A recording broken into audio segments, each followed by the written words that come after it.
Бир көчөнүн балдары деген жаңы долбоор башталды. Жогоруда Сүйүн Откеев мырза дагы сүйлөп ушул долбоор жөнүндө айтып берди. Ошол долбоордун актерлору бизде конокто бар эмес. Бир көчөнүн балдары. Бир көчөнүн балдары конокто. Мен четинен тааныштырайын. Чагалдак, Кубаныч, Бакас жана Руслан. Саламатсыздарбы? Саламатсыздарбы. Кош келиптирсиздер студиябызга. Кош келдиңиз. Кайсы көчөдөн келдиңиздер? Бир көчөдөн келдиңиздер. Аты жок, бир көчөнүн балдары. Кандай болду кече? Биринчи жолку баягы презентация, дебют. Жакшы деңгээлде десек жаңылышпайбыз. Биз ойлогондон бир аз кичине өйдөрөөк болду. Анан кээ бир жери өйдөрөөк болду. Эң негизгиси биринчибизди аттап тушообузду кесип алдык. Анан эл жакшы кабыл алды. Эң негизгиси келечеги кең экенин кечээ күнү байкадык. Бул ошондо концерт деп айтсак болобу же кандай? Комедиялуу концертпи ошондо? Сатиралар коюлган, кадимкидей сиздер кодулдарсыздар же сиздерди актер деп айтыш керекпи? Актерлор, сиздер бул жакта негизи биздин составта 12, 3 кыз 9 бала. Анан ошолордун бардыгы окушкан, профессионал актерлор театрлардан чогулуп алынган актерлор. Сиздерчи профессионал актерсыңарбы? Албетте, ошол жакты бүткөнбүз.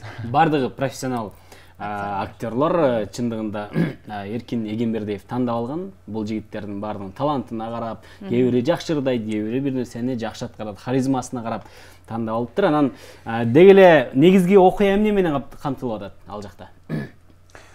Окуялар биз тандап алганда айтып атпайбы, сценарий жок. Бул жакта идеялар, жогоруда айттык. Анан элден алынган эле биздин жашап аткан күнүбүздөгү эшикте эмне болуп атат. Ошол көрүнүштөрдү чагылдырасыңар, чагылдырганга аракет кылабыз. Азыр анда түшүнүктүү болуш үчүн дароо эле жигиттердин талантын көрүп албайлыбы? Ырдайсыздар, болгондо дагы ушундай актерлык чеберчилик менен ырдашат экен. Анда биздин көрүүчүлөргө дагы түшүнүктүү болуш үчүн келиңиздер. Кайсы ырды кандай актерлык чеберчилик менен ырдап бересиздер, жигиттер? Биз ошол бир көчөнүн балдарында атайын ошол коюлган актерский ырдайбыз, ал жактан Айжарык деген ырды ырдап берели. Ошол жактан бардыгыбыз чогуу кабыл алыңыздар. Гитаранын коштосунда жамп келе көрүшүлөр. Кабыл алыңыздар.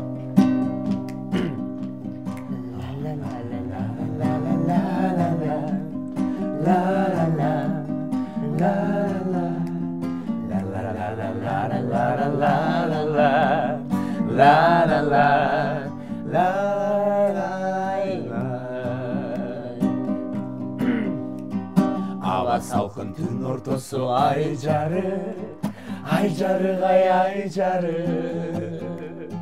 Көккө чүлдүк багаралап айланып, айланып. Бир убакта мындай сунуш киргиздиң, сунуш бир ай киргиздиң.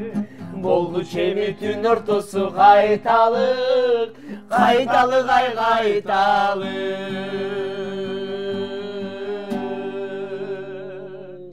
Бек кучактап мен сен жака ыктадым, ыктадым. Сен ыктадың кучагымдан чыкпадың. Шылтоо кылып чочубасын дегенсип, дегенсип. Жаккандагы кызыл гүлдү жыттадым, жыттадым.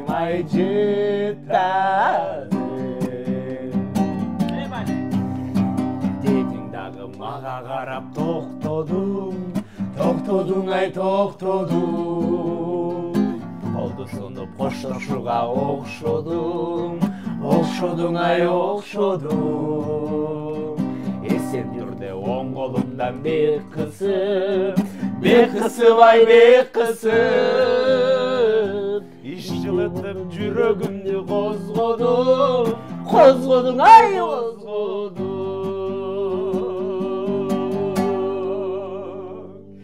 Бек кучактап мен сен жака ыктадым, ыктадым. Сен ыктадың кучагымдан чыкпадың, чыкпадың. Шылтоо кылып чочубасын дегенсип, дегенсип.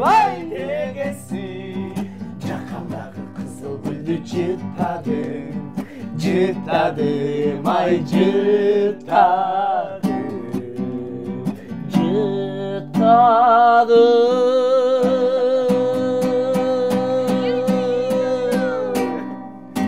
Кол чабылат. Азамат. Керемет. негизи бул Айжарык композициясын биз ал жакта артында ценка менен көргөзүлөт.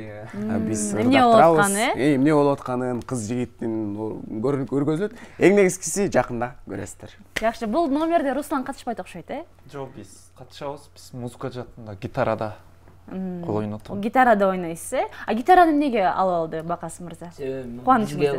Биз ал номерда Айжарыкта мен чертип. Андыктан бул биздики деп койсуң. Жакшы. Жакшы, негизи элди күлдүрүш кыйын дейт го, ыйлатканга караганда күлдүрүү кыйын да. Кандай, мисалы, кыйын болдубу? Билбейм, сахнага чыгып элди күлдүрүп, биринчи жолу чыктыңыздар, Кубаныч мырза. Элди күлдүрүш Алма эле деп койсуңар. күлдүрүш баягы чын эле негизи айтат го, элди күлдүрүш кыйын депчи.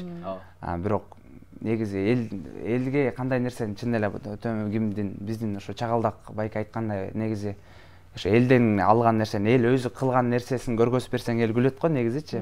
Ошол эле күлкүлүү окуялардан чагылыштырып. Жашоодон кайсыл окуяны алып көрсөттүңөр? Билбейм, маршруткада болгон окуя, кыз менен жигиттин баягы таанышкан окуясы, кандай окуяларды көрсөтөсүңөр жашоодон алып? Жашоодо көп эми окуялар, ар кандай окуялар болот. Мисалы, алардын бирөөсүн Үй бүлөлүк, мисалы, жаңы келин алып келгенде, же болбосо кызын тааныштырганда, ата-энесине кызын тааныштырганда, же жигитин тааныштырганда, ушундай учурларда. Андан тышкары бир аз биздики фантастикага дагы бүгүнкү күндөгү калпчылар жөнүндө, ушакчылар жөнүндө чагылдырылды. Саясатчыларга көп. Басым жасабайсыңар, Канча убакыт даярдандыңыздар ушул 1,5 саат деп атасыздарбы? Бул негизи эки көрсөтүүгө, телевизионный проект бул. Ошого байланыштуу бир 50 мүнөт 1 сааттыктан кетет. Биз кече экөөсүн бүтүрдүк, экини. Канча убакыт даярдандыңыздар? 2 ай даярдадым. 2 ай даярдандыңыздар. Сценарий кимге таандык? Баягы жалпылап канча убакытта иштеп бүттүңүздөр? Бардык нерсени. Состав менен. Состав менен 2 айда иштедик, жогоруда айткандай. Муну жогорку жетектеген бизде Эркин Эгембердиев, чыгармачылык жакты, сценарийди түзгөнүн, актерлор менен иштешкенин, биздин таланттуу агабыз Эркин Эгембердиев иштеп берди. Кантип чыгышыбызды. Ал эми бизди продюсерлик кылган Сүйүн Откеев өзүнүн жакшы бизди залды бүт бар, өзүңүздөр билесиздер, ошонун баарын камсыздап берди. Жакшы. Тогуз мырза, анан кыздар дагы бар деп атпайсызбы? Алар менен сиздер мурунтан эле таанышсыңарбы же ушул долбоорго келип тааныштыңарбы? Руслан мырзага да сөз береличи. Чынын айтыш керек, биякта менден башкасы профессиональный актерлор. Сиз профессионал эмессиз, Музыкант катары, гитара бизде гитарачы байке турбайбы? Ошончо активдүү болот, негизи ошол биздин 3 кыз, бирөөсү ошо биздин группалашыбыз, дагы бирөө Манаста окуйт, дагы бирөө жакта окуйт, ушул ар тарапта окуп бүткөндөр чогулуп келген. Бирок ушул актёрдук чеберчиликте окуп бүткөндөр да бардыгычы. Бирөөсү быйыл 5-курс, бирөөсү болсо жок быйыл окуп бүттү дегенде ошо биз менен группалаш болуп бүткөн.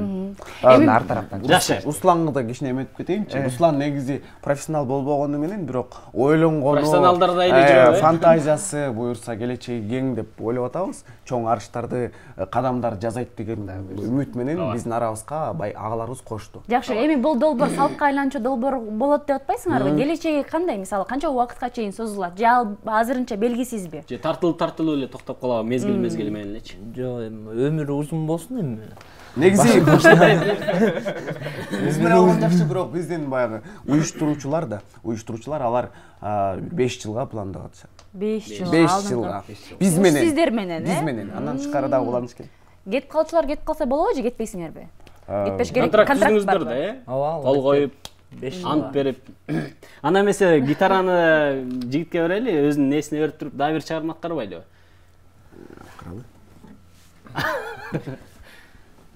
Ама Русландын дагы гитара ойногондо мен профессионал музыкантмын деп атат.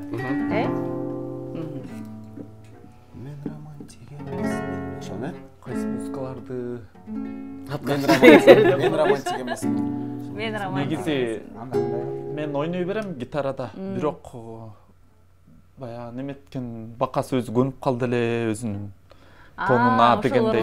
Мен номерлерим башка болчу, тилекке каршынан өзүнө эле өткөрүп коем. Макул.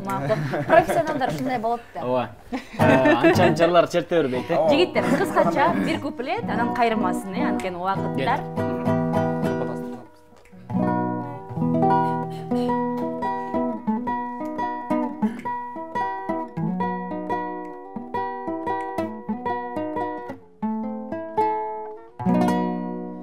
Sen kubanlarday күннеге не дайындасам, ойкымды коспай түнде мен калай ырласам, серенадай тобыйыңа барайын кашан, терезесинин төбүнөн жагайын башан.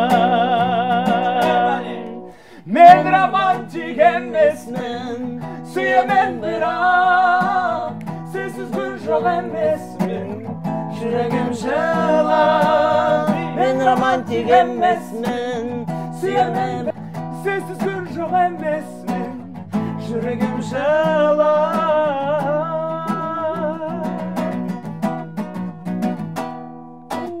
Жакшы, романтик болуңуздар, бирок романтиктер жагат кыздарга. Мен да бир тааныштырсам, бир көчөнүн балдары Кубаныч, Бакас, Чагалдак жана Руслан болушту. Долбоордун өмүрү узун болсун өзүңүздөр айткандай эле. Буюрса, жакшы күлкүлөрдү күтөбүз сиздерден. Оми. Элге сиңсин, эл актёру болуңуздар. Ийгилик каалайбыз, дагы да болсо ушундай элдин жүзүнө жылмайып тартылып жүрөңүздөр. Программабыздын сапарын улантабыз.